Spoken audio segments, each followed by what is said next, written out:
Parte 2, capítulo 3, da ridícula palestra travada entre Don Quixote, Sancho Pança e o bacharel Sanson Carrasco. Deveras pensativo ficou Don Quixote, aguardando o bacharel Carrasco, de quem esperava ouvir as novas de si próprio postas em livro. Como havia dito Sancho, e não se podia convencer de que houvesse tal história, pois ainda não estava enxuto na lâmina de sua espada o sangue dos inimigos que matara, e já queriam que impressas andassem suas altas cavalarias. Apesar disso, imaginou que algum sábio, amigo ou inimigo, por arte de encantamento, as haveria dado a estampa. Se amigo, para engrandecê-las e erguê-las por sobre as mais assinaladas de cavaleiro andante. Se inimigo, para aniquilá-las e pô-las por debaixo das mais vis que de algum vil escudeiro se houvesse escrito, posto que, dizia de si para si, nunca houvesse alguém escrito façanhas de escudeiro, e, se fosse verdade que houvesse tal história, por ser de cavaleiro andante, forçosamente, teria de ser grandílocua, alta, insigne, magnificente e veraz. Com isto se consolou um pouco, mas desgostou pensar que seu autor fosse mouro, segundo se inferia daquele nome de Cide, pois de mouros não se podia esperar verdade alguma, uma vez que eram todos embusteiros, perjuros e queimaristas. Temia que o autor houvesse tratado seus amores com alguma indecência que redundasse em menoscabo e prejuízo de honestidade de sua senhora Dulcinea del Toboso.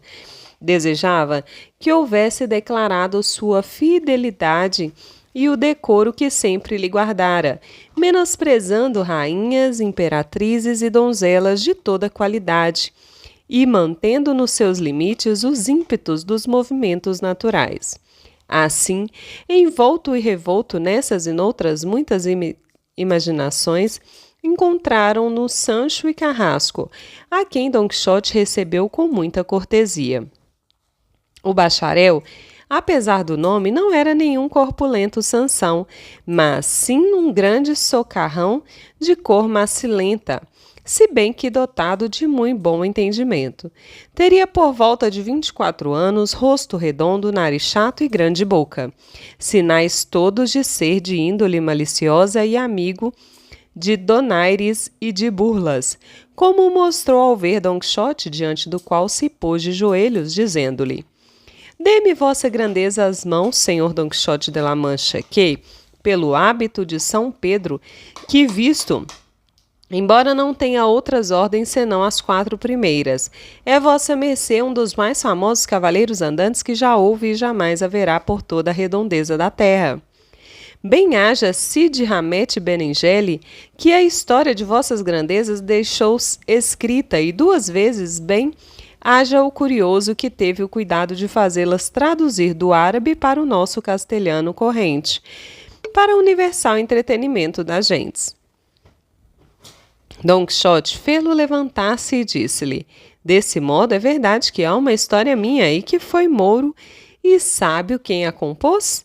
Tão verdade é, senhor, respondeu Sanson, que tenho para mim estarem impressos no dia de hoje mais de 12.000 livros de tal história. Se não, digam-no Portugal, Barcelona e Valência, onde foram impressos, e corre ainda o boato de que se encontra no prelo em Antuérpia, e a mim me transluz que não há de haver nação ou língua em que se não há de traduzi-lo.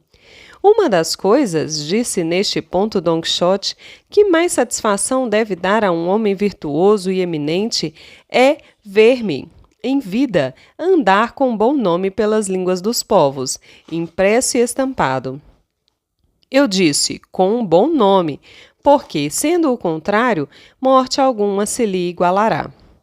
Se trata de boa fama e bom nome, disse o bacharel, só vossa mercê leva a palma a todos os cavaleiros andantes, porque o mouro em sua língua e o cristão na dele tiveram o cuidado de descrever-nos muito ao vivo a galhardia de vossa mercê, seu grande ânimo em acometer perigos, sua paciência nas adversidades, sua resignação tanto nas desgraças como nas feridas, e honestidade e continência dos amores tão platônicos de vossa mercê e de minha senhora dona Dulcinea del Toboso.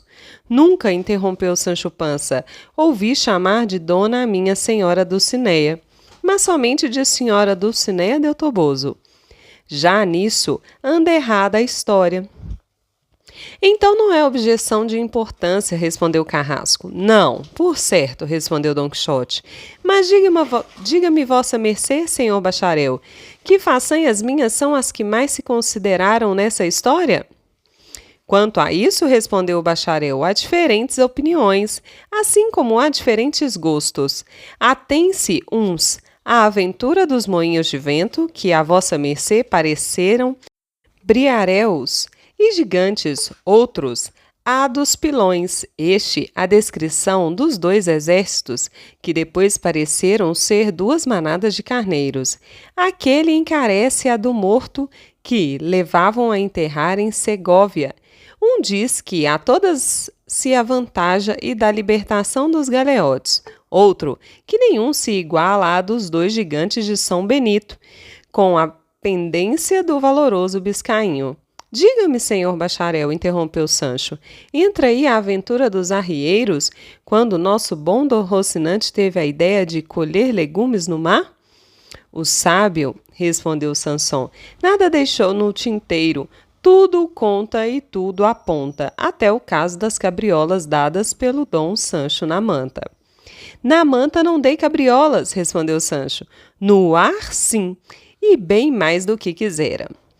Pelo que imagino, disse Don Quixote, não há história humana no mundo que não tenha seus altos e baixos, especialmente as que tratam de cavalarias que nunca podem estar atulhadas de prósperos sucessos.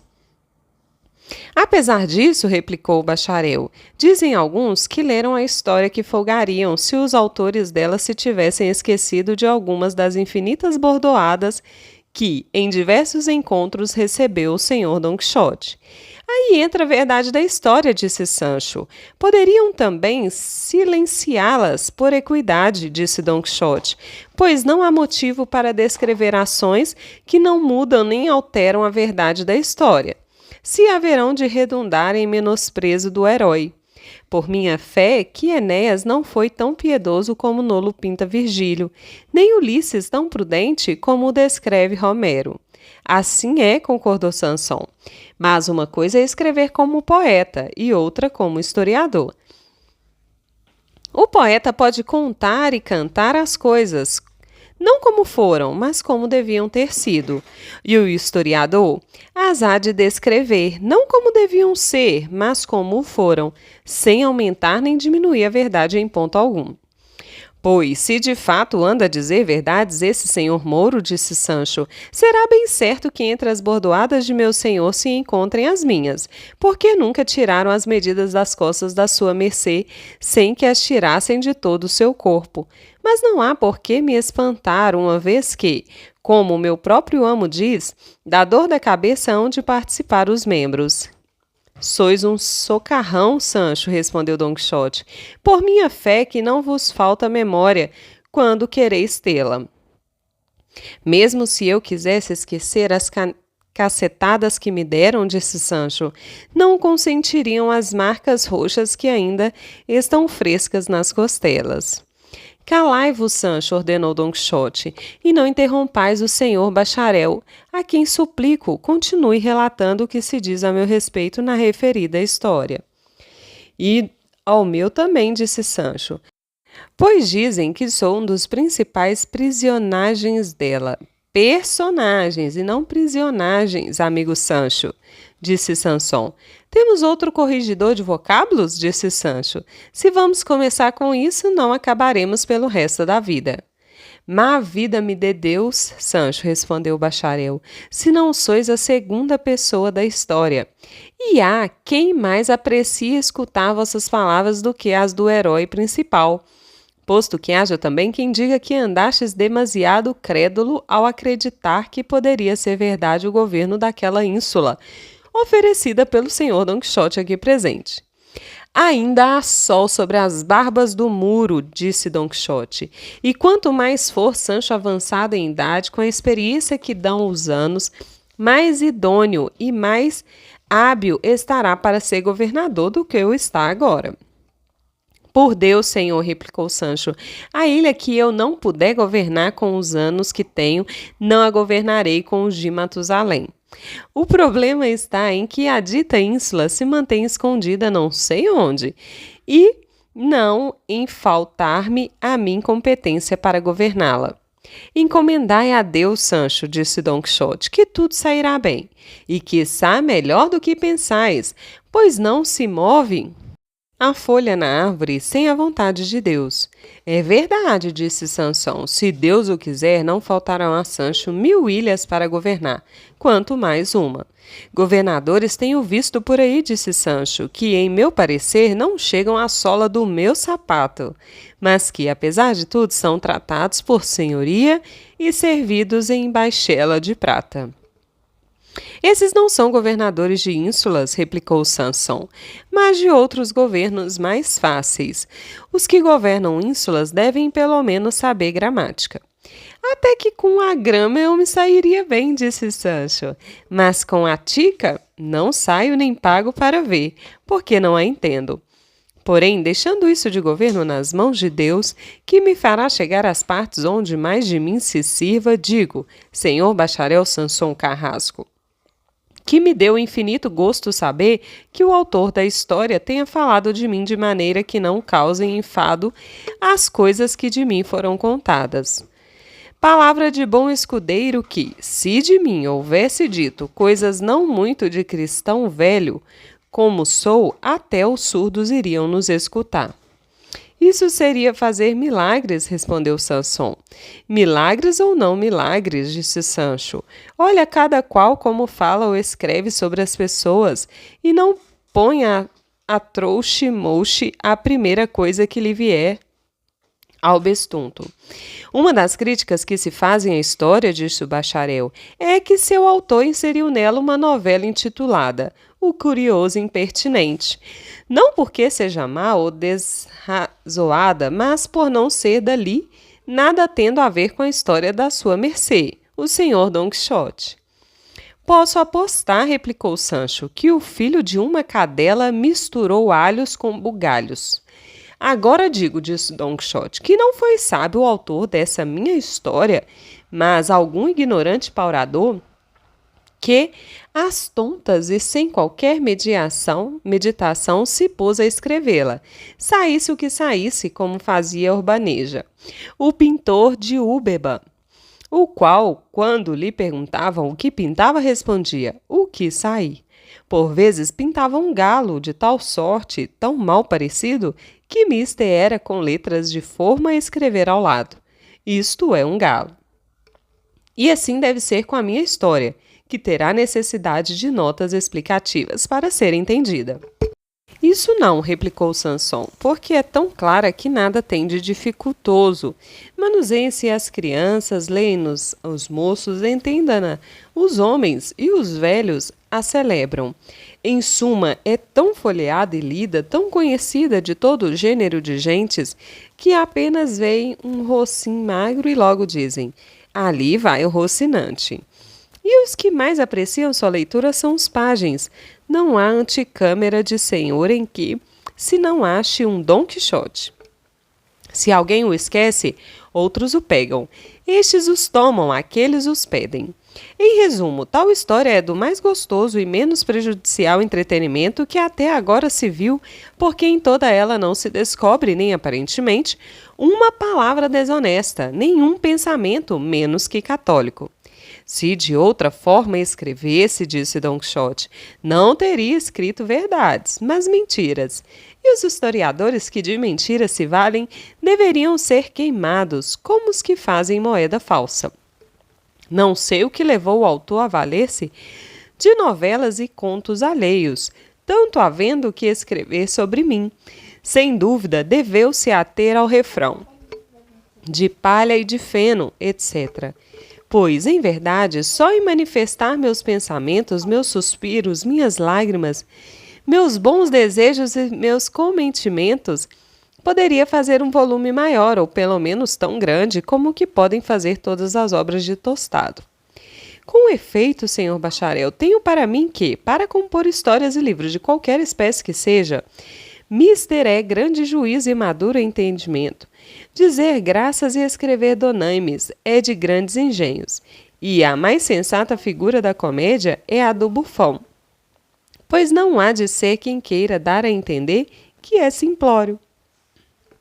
A história é coisa sagrada, já que há de ser verdadeira, e onde estiver a verdade, Deus está, no que a ela concerne. Não obstante isso, alguns existem que compõem e desovam livros como se fossem filhoses. Não há livro tão mau, disse o bacharel, que algo de bom não contenha. Quanto a isso, não resta dúvida, respondeu Don Quixote. Mas, muitas vezes, acontece que os que tinham merecidamente granjeado e amealhado grande fama por seus escritos, ao dá-los à estampa, perderam-na de todo, ou em algum tanto a menoscabaram. A causa disso, disse Sanson, é que, como as obras impressas podem ser examinadas com vagar, facilmente as notam suas faltas, e tanto mais se esquadrinham, quanto maior for a fama de quem as compôs. Os homens famosos por seu engenho, os grandes poetas, os ilustres historiadores, sempre, ou no mais das vezes, são invejados por aqueles que têm, por gosto e particular entretenimento, julgar os escritos alheios, sem haver dado alguns dos seus próprios à luz do mundo. A causa disso, disse Sanson, é que, com as obras impressas, podem ser examinadas com vagar. Facilmente se notam suas faltas, e tanto mais se esquadrinham quanto maior for a fama de quem as compôs. Os homens famosos por seu engenho, os grandes poetas, os ilustres historiadores, sempre ou, no mais das vezes, são invejados por aqueles que têm por gosto e particular entretenimento julgar os escritos alheios, sem haver dado alguns dos seus próprios à luz do mundo. Isso não é de causar espanto, disse Don Quixote, pois muitos teólogos há que não são bons para o púlpito, mas são ótimos para conhecer as faltas ou excessos dos que pregam. Tudo isso é verdade, senhor Don Quixote, disse Carrasco, mas quisera eu que esses tais críticos fossem mais misericordiosos e menos escrupulosos, sem ater-se aos átomos do sol claríssimo da obra contra a qual murmuram. Pois, embora aliquando bonus dominatio meros, haviam considerado muito tempo em que ele esteve despertado para irradiar a luz de sua obra com a menor sombra que pudesse. E talvez poderia ser que aquilo que a eles parece mal fosse como certos sinais de nascença, que, por vezes, aumentam a formosura do rosto que os possui. Assim, digo ser grandíssimo o risco a que se expõe quem imprime um livro, pois é com toda a impossibilidade impossível compô-lo de modo tal que satisfaça e contente a quantos o lerem. O que de mim trata, disse Don Quixote, a poucos haverá contentado. Antes, pelo contrário, porque, assim como stultorum infinitus estes números infinitos são aqueles que apreciaram a tal história. Houve alguns que acusaram de falha e dolosa a memória do autor, pois se esquece de contar quem foi o ladrão que furtou o russo a Sancho, e o que ali não se declara e só se infere no escrito que o furturam. E daí a pouco o vemos montado no mesmo jumento, sem que saiba como este teria reaparecido. Também dizem que se esqueceu de contar o que fez Sancho daqueles com escudos que achou na maleta, na Sierra Morena, pois nunca mais a este se refere, e muitos ficaram desejosos de saber o que fez deles, ou em que os gastou, que esse é um dos pontos substanciais que faltam na obra. Sancho respondeu: Eu, senhor Sansão, não estou agora para me meter em coisas nem em contos, pois acaba de me dar um desarranjo do estômago que, se não o curo com 2 tragos da safra antiga, ficarei na espinha de Santa Luzia. Em casa o tenho, a patroa me aguarda. Acabando de comer, estarei de volta e satisfarei a vossa mercê e a todo mundo quanto a tudo o que quiseram perguntar, tanto da pedra do jumento como do gasto dos 100 escudos. E, sem esperar resposta nem dizer outra palavra, foi para casa. Don Quixote pediu e rogou ao bacharel que ficasse para fazer penitência com ele. Aceitou o bacharel o convite e ficou. Juntou-se ao trivial um casal de pombinhos. Conversou-se sobre cavalarias, Carrasco acompanhou-lhe o humor, acabou-se o banquete, dormiram a sesta, tornou Sancho e renovou-se a palestra interrompida.